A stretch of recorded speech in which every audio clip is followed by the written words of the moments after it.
ಹಿರಿಯ ನಾಯಕನ ಪಾಲಿಗೆ ಬಾಗಿಲು ಮುಚ್ಚಿದೆಯಾ ಜೆಡಿಎಸ್? ಜಿಟಿ ದೇವೇಗೌಡರನ್ನ ಪಕ್ಷದಿಂದ ಕೈ ಬಿಟ್ಟುಬಿಡುತ್ತಾ ಜೆಡಿಎಸ್?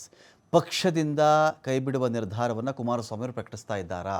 ಜಿಟಿ ದೇವೇಗೌಡರು ನಮ್ಮಿಂದ ದೂರ ಇದ್ದಾರೆ, ಪಕ್ಷದ ಚಟುವಟಿಕೆಗಳಿಂದ ಅಂತರ ಕಾಯ್ದುಕೊಳ್ತಾ ಇದ್ದಾರೆ ಅವರು.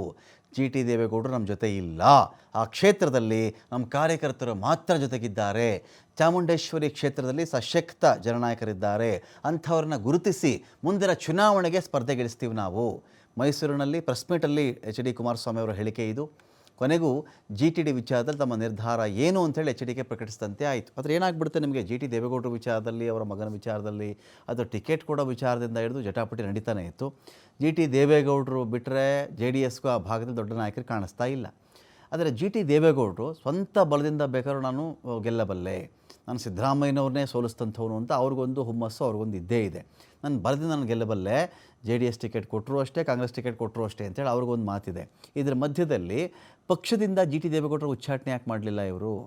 ಅವರ ಮಗನ ವಿಚಾರದಲ್ಲಿ ಇವರ ನಿಲುವೇನಾಗಿತ್ತು ಈ ಹಿಂದೆ, ಇದನ್ನು ಹೇಳಬೇಕಾಗಿತ್ತು. ಅದೇನು ಹೇಳದೆ ಕ್ರಮ ತಗೊಂಡ್ರೆ ಹೇಗೋ, ತಗೊಳ್ಳದೇ ಇದ್ದರೆ ಹೇಗೋ ಅನ್ನೋ ಗೊಂದಲದಲ್ಲೇ ಜೆ ಡಿ ಎಸ್ ಕೂಡ ಆಯಿತು. ಇದು ಕುಮಾರಸ್ವಾಮಿ ಅವರು ಅಂಥ ಸುಳಿವನ್ನು ಕೊಡ್ತಾ ಇದ್ದಾರೆ, ಉಚ್ಚಾಟನೆ ಮಾಡ್ತಾ ಇರೋ ನಮಗೆ ಗೊತ್ತಿಲ್ಲ.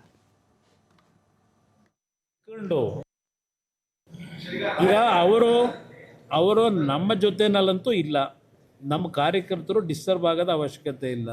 ಅವರು ಮಾಧ್ಯಮದಲ್ಲಿ ಮಾತನಾಡೋದು ನೋಡಿದಾಗ ಎಲ್ಲೋ ಒಂದು ಕಡೆ ಅವರು ಸಿದ್ದರಾಮಯ್ಯನವರನ್ನ ಮೇಲಕ್ಕೆ ತಗೊಂಡೋಯ್ತವ್ರು ಆಕಾಶಕ್ಕೆ. ಅವ್ರು ಯಾರ್ಯಾರನ್ನ ಯಾವ್ಯಾವ ತಮ್ಮ ಸಂದರ್ಭದಲ್ಲಿ ಮೇಲೆ ತಗೊಂಡೋಯ್ತಾರೋ, ಯಾರನ್ನ ಕೆಳಗಿಳಿಸ್ತಾರೋ.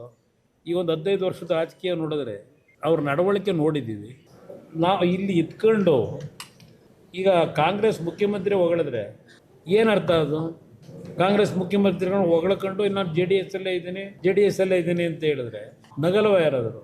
ಒಂದು ನಿಷ್ಠೆ ಇರಬೇಕು, ಒಂದು ನಿಯತ್ ಇರಬೇಕು.